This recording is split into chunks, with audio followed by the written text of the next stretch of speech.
please turn your attention to the military honors. And if you are able, please rise and remain standing for the entirety of the playing of taps.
I want to thank everybody for coming today.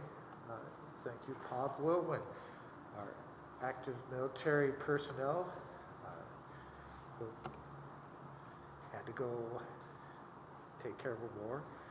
I want to thank everyone here for helping to participate in today's service ceremony, honoring both George and Dorothy. I think they both led a wonderful life. And it is not too surprising that they also passed away very close to one another. I think Kim and I had the honor of taking care of George and Dorothy in their last few years, and I want to thank her for everything that she did. It's not easy, hospice care at home. So, being able to take 4 years out of life, to thank your parents for everything they've done, I think is the least we could do. And of course, Scott, I want to thank him for coming and helping to take care of Mom when he could. I think it meant a lot to both of them. And I want to thank you for all your prayers and wishes during that time. And of course, you think a lot about what has happened, in a life with your parents. I was glad to be able to have that time to spend with him. So,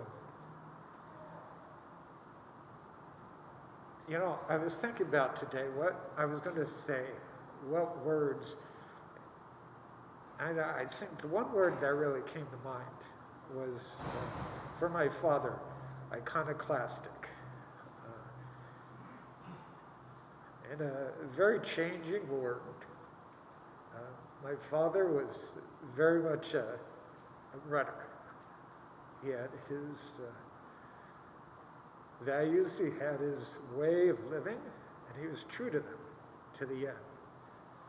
He was both stern and loving, and I appreciate that. When I was thinking about my mother, I think homemaker, in the very best sense of the word.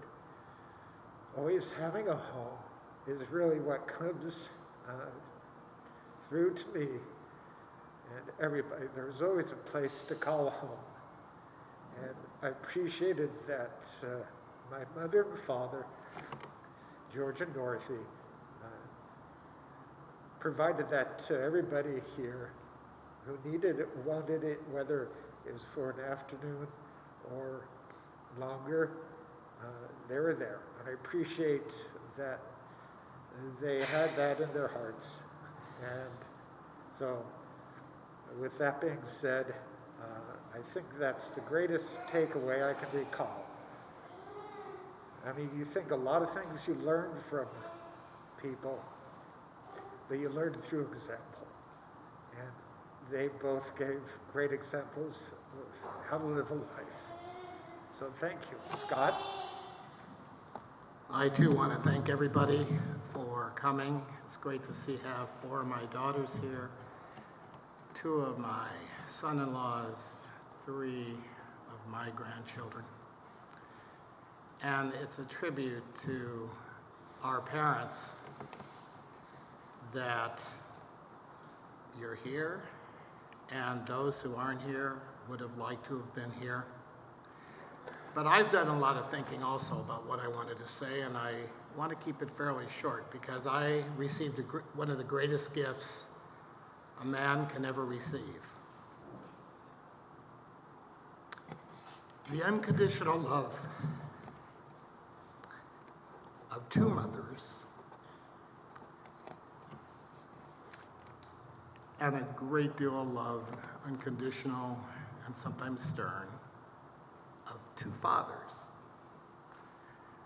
And I think back to when I was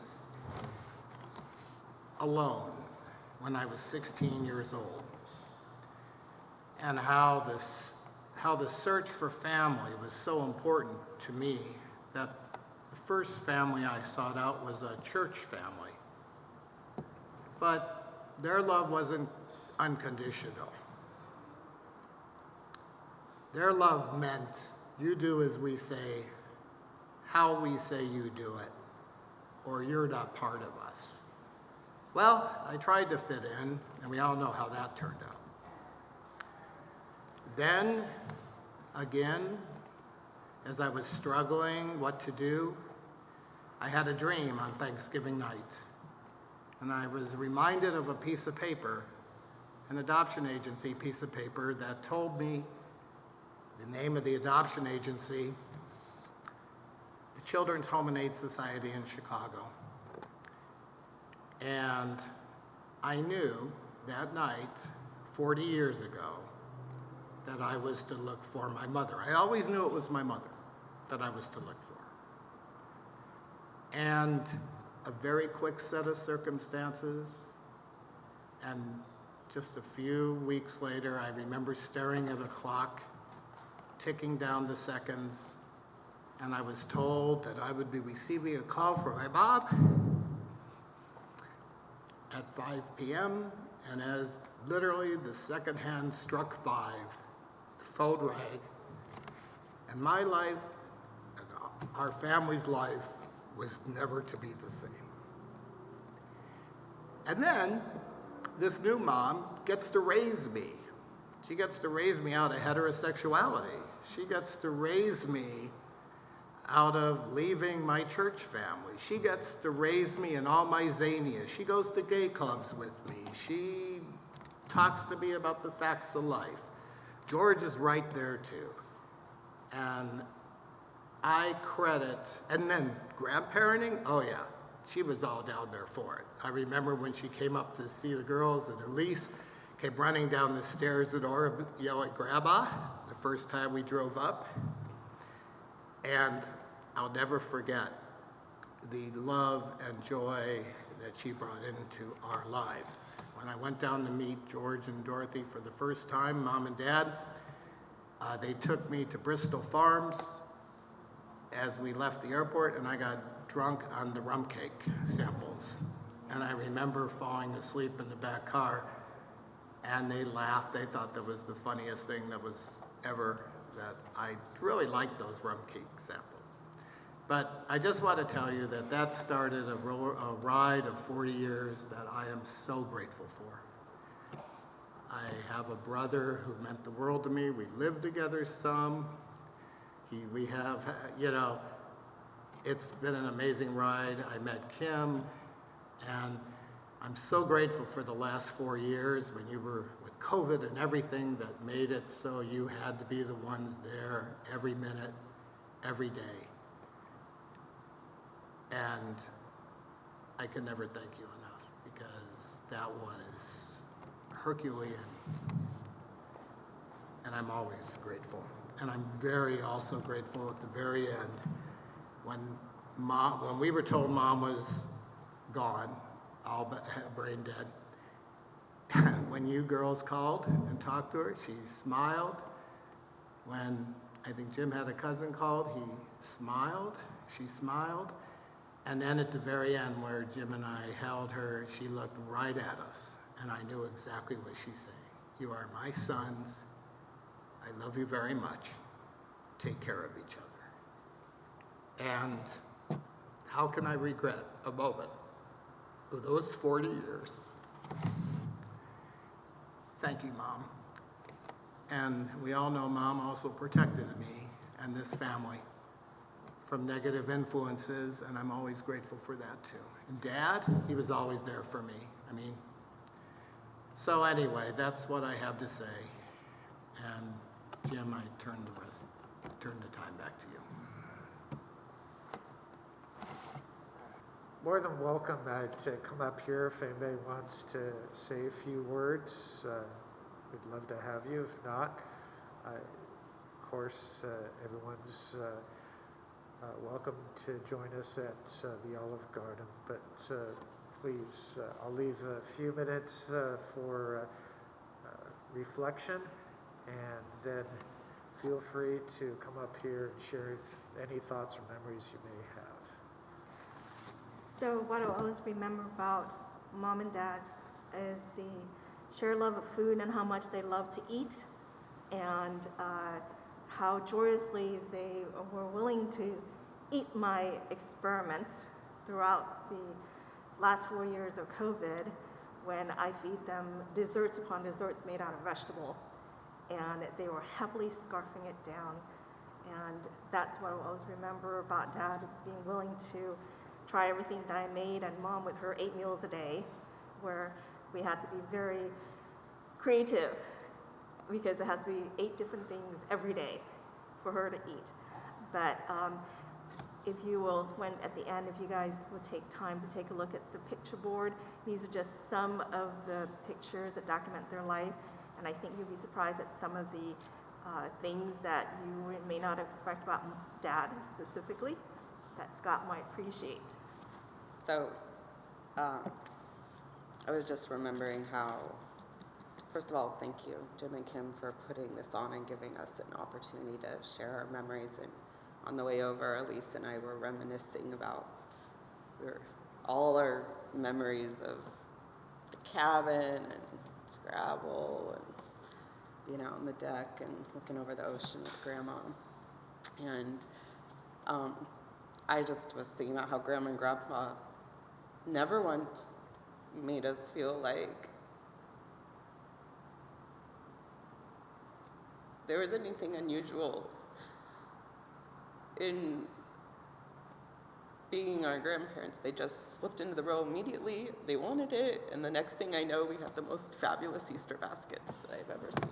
So, I was remembering the Grandma, I think, thought too well of how well I took care of things as a kid, and I got these opal earrings. They were my pride and joy, and a music box. Remember, she came and visited it. It was like sitting in the middle of the driveway. I don't know why. It was so special to me. I loved it. Not that you would know it. I was just remembering playing Scrabble, how much we laughed. I loved making Grandma laugh. And one of my very, very favorite things about Grandma is how much we were both obsessed with cats. And when I was 31, I got 2 kittens, and I would call up Grandma, and she would listen, wrapped with every bone in her body, to me tell her the escapades. And she did that for years. She knew about I tell her about, one of my cats' names was George. Tell them about George and Harold, and she always listened. And I was remembering how Grandpa, he started to make those birthday cards out of the printer.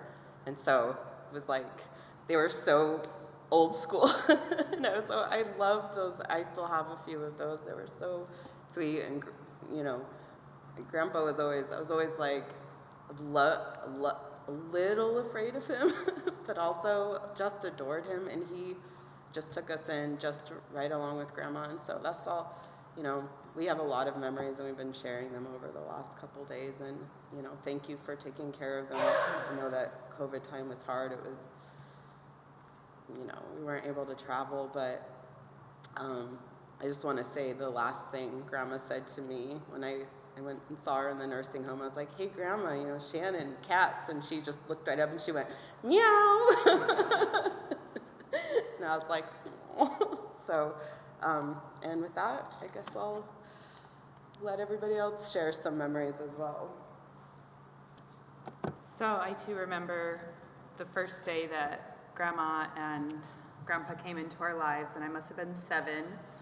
And she pulls up in her, what is it, like a Lincoln? Yeah, in that beautiful car, and she's just so chic with her put together pantsuit and her jewelry, and I just remembering being enraptured from her, of her from that very first time. And as mentioned, she just slid into that role of grandmother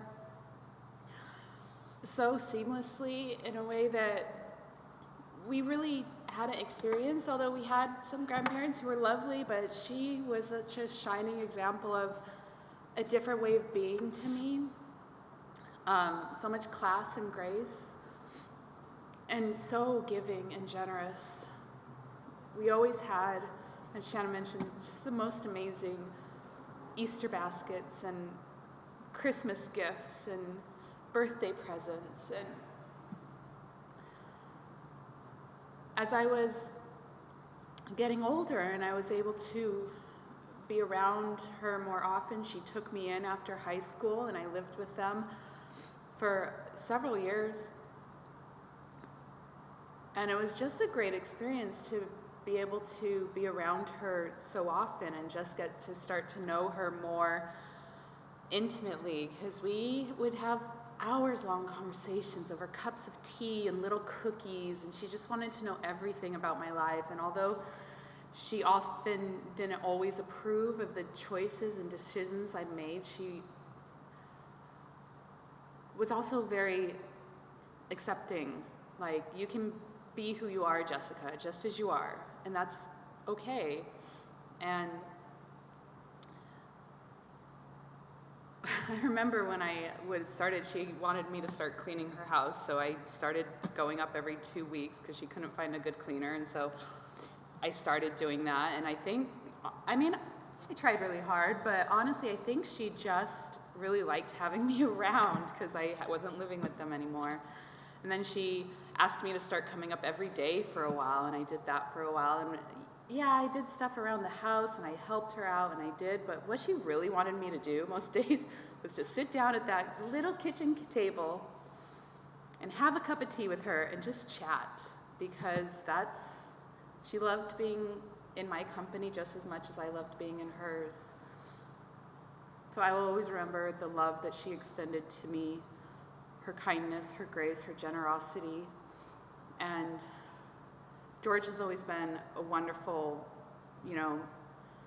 sometimes silent, sometimes not real expressive, but always also supportive. And I will always hold them so dear in my heart. Thank you. I don't have to be nervous because it is my family, so I can just be.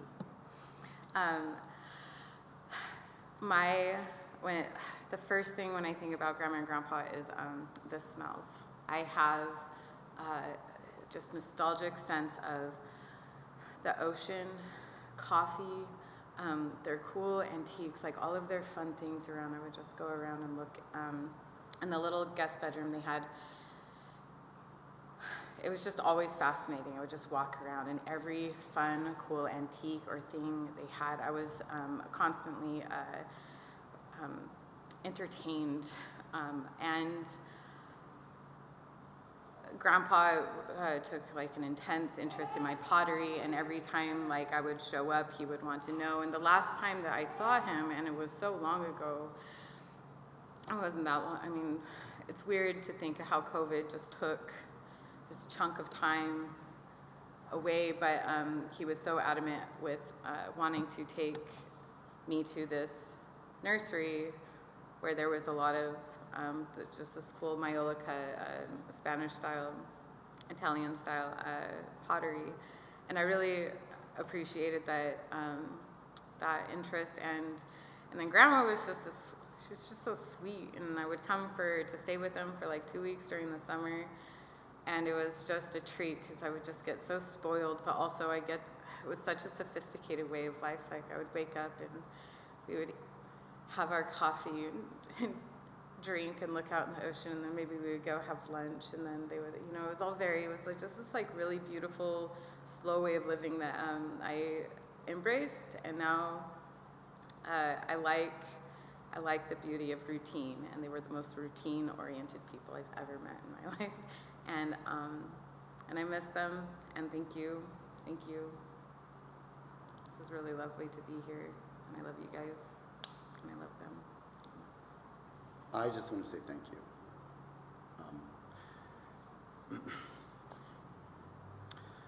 I want to thank Dorothy and George for taking Jessica in so we could meet.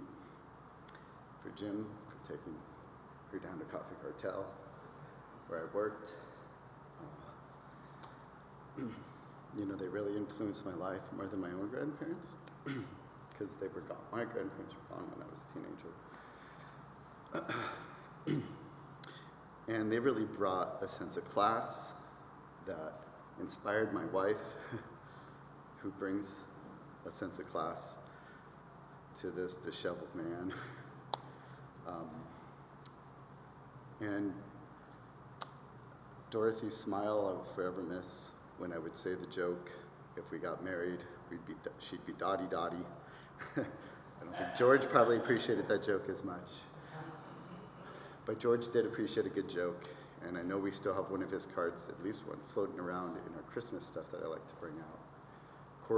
Cards by George, right? So, yeah, I just wanted to say thank you.